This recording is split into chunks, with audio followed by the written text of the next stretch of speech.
नमस्कार। आज हम लेके आए हैं द्वितीय भाग भक्ति काल के महत्वपूर्ण प्रश्न। पहले हम 25 कर चुके हैं, अब हम आगे 25 करेंगे। पहला प्रश्न है हमारा, तुलसीदास जी ने सबसे पहले रामचरितमानस किसको सुनाया था? उत्तर होगा रसखान। दूसरा प्रश्न, तुलसीदास जी द्वारा रचित भिन्न पत्रिका किस भाषा में लिखी गई है? ब्रज भाषा। आगे प्रश्न है, सत्यवती कथा के रचनाकार कौन है? ईश्वरदास। आगे प्रश्न जो पंक्तियां हैं, खेती न किसान को, भिखारी को न भीख, बलि बणिक को बणिज न, चाकर को चाकरी। ये पंक्तियां किसकी हैं? तुलसीदास जी की।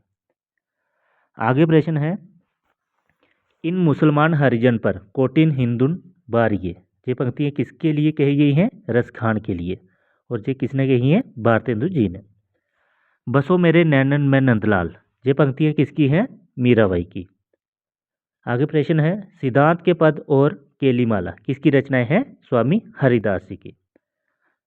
आगे प्रश्न है, सखी संप्रदाय के प्रवर्तक किसे माना जाता है? स्वामी हरिदास जी को। हित 84 के रचनाकार कौन है? हित हरिवंश। रूपमंजरी और रास पंचाध्याय के रचनाकार कौन है? नंददास जी। निर्गुण कौन देश को बासी। ये पंक्तियां किसकी हैं? सूरदास जी की, ब्रह्मगीत से ली गई हैं। सूरदास जी की रचना इतनी प्रगल्भ और काव्यांगपूर्ण है कि आगे होने वाले कवियों की उक्तियां सूर की जूठी मालूम पड़ती हैं। ये कथन किसका है? आचार्य रामचंद्र शुक्ल जी का।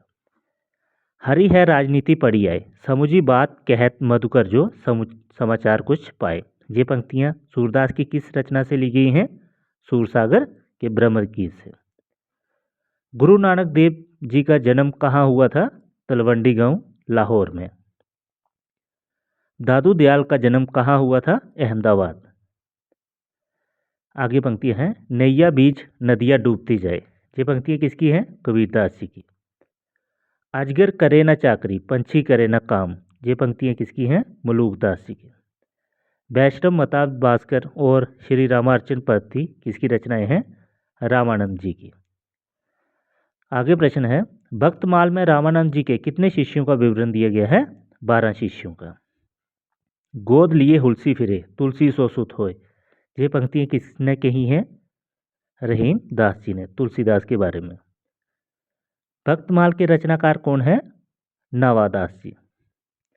रामायण महानाटक किसके द्वारा लिखा गया है? प्राणचंद चौहान के द्वारा।